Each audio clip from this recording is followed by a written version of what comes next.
I need like intro music to get me. Yeah, it's okay.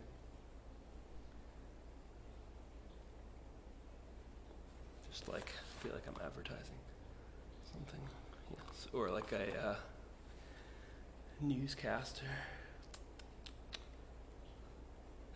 How's everybody doing on there?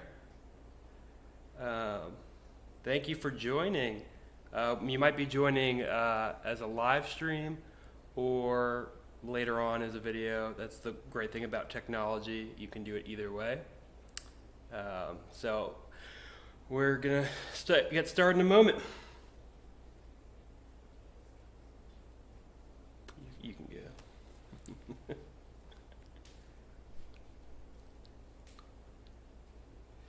All right.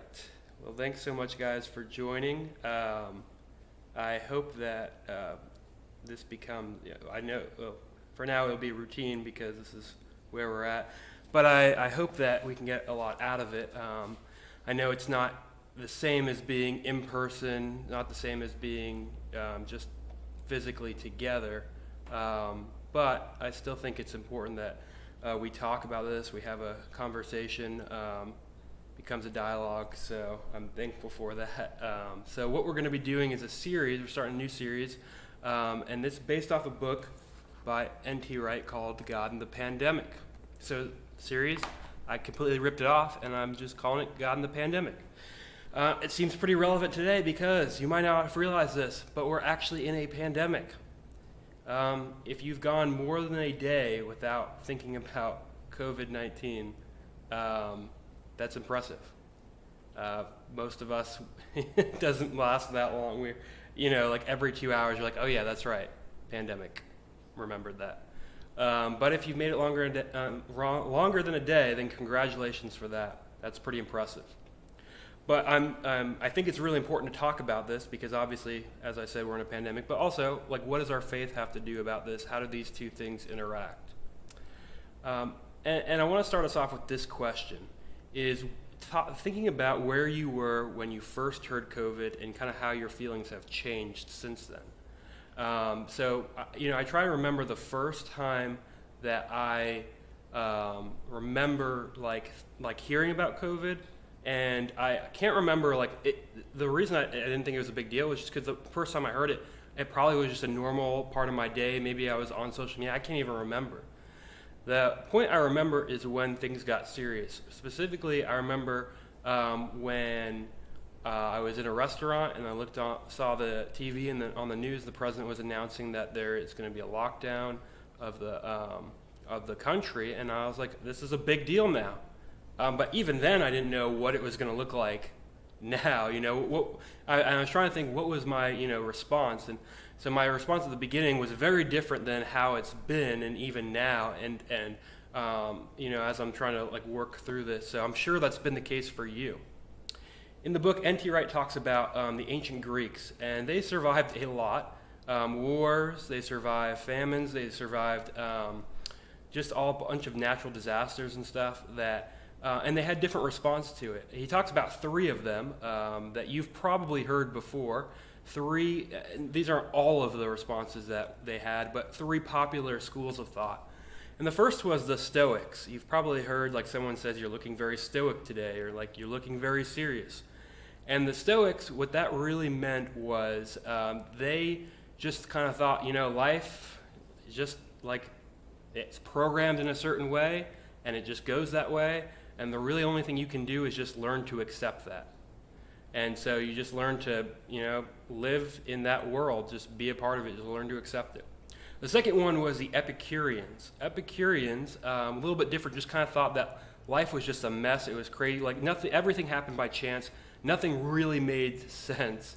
So the best thing you could do is just enjoy it. And so they were very, they focused a lot on what we say hedonism, or they were, focused on what's the most, what produces the most pleasure or happiness for me, and reducing pain. I'm just going to live my life.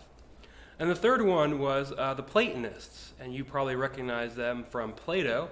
was the philosopher who kind of founded that school, and then his later followers kind of advanced his thoughts. But Plato's thoughts were kind of like, this world is kind of just a shadow of the real world. This reality isn't as great as the reality to come, or there's a greater reality, the world of the forms that is more real than what is real now.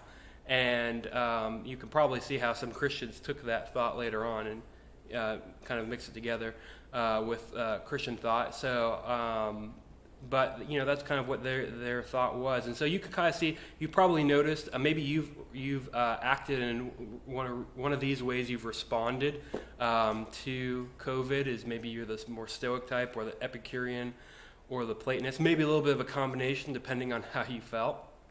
But there's also, I've noticed, and N.T. Wright talks about this, is a lot of Christian responses that have been there. And they've kind of combined some of these thoughts, but also mixed in a little bit of their own to get like their little bit of their own like Christianese to supplement that too. And some of them, you've probably heard at least some of them, if not all of them. And I came up with a list of 5 that are, I would say, not the most helpful ways in which we can respond. So the first one is playing the blame game, right? You hear it all the time, just kind of blaming whoever got us into this mess. It's China's fault. It's America's fault. It's so-and-so's fault. It's this person's fault, that person's fault. It's everyone's fault but mine. Of course, not mine. And this kind of way is just like saying, I'm almost moralistically like, they're so much worse than me. Like, they're the ones who got us into this problem, and this is the trouble. And so you get all of those kind of responses that are just kind of playing the blame game. The second one is crafting Christian conspiracy theories. We've all heard some crazy conspiracy theories. I'm sure you have like a list of 10 of them that are your top ones.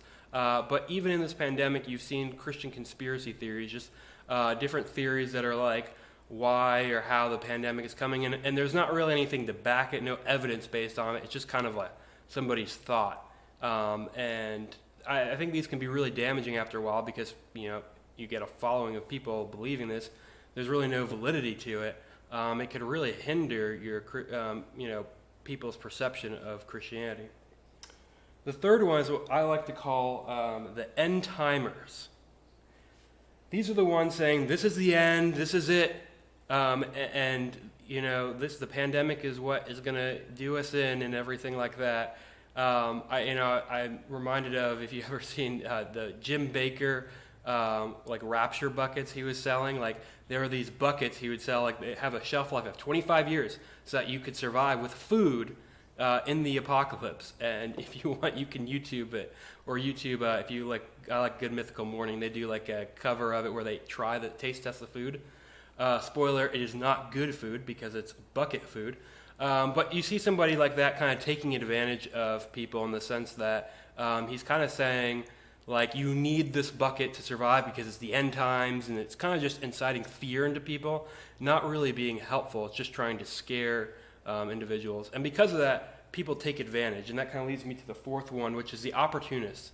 People like Jim Bakker is a popular one, but just people that take opportunity and say, like, I'm going to take advantage of this pandemic. And sometimes it's the way that they do it, their intentions seem to be pure. Like, this is a time where people are going to see God, like, they're going to turn their lives to God, and we're going to use this pandemic that way. But the problem with that is it becomes very inauthentic, very unreal, and kind of just mean, and you're just trying to scare people into believing what you believe. And so that can be really detrimental. And even if you do convince that person to become a Christian, it's kind of a shallow faith because of that.